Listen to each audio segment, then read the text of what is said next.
La ville de Québec n'est pas la première tentative de colonisation de Samuel de Champlain. On va faire une autre sur l'île Sainte-Croix en 1604 qui va pas fonctionner, puis finalement va fonder Port-Royal en 1605 en Nouvelle-Écosse.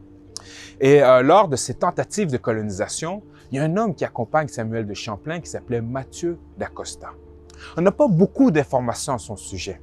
On sait qu'il va retourner en Europe soit par bateau français ou une autre version dit qu'il aurait été kidnappé par des Hollandais au large de Tadoussac.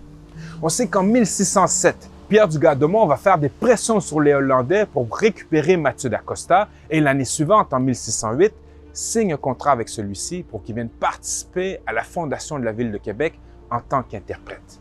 Parce que Mathieu d'Acosta était l'interprète de Samuel de Champlain.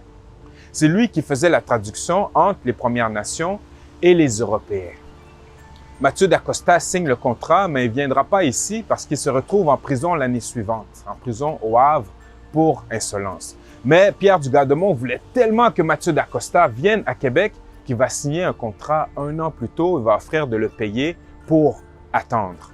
On sait que d'Acosta parlait français, portugais, hollandais et très probablement micmac. La question maintenant qu'on peut se poser, c'est comment est-ce qu'il est devenu interprète de langues autochtones? On ne sait pas. Toutefois, l'hypothèse, c'est qu'il a dû accompagner les voyages de pêche qui venaient ici à la fin du 16e siècle ou au début du 17e siècle.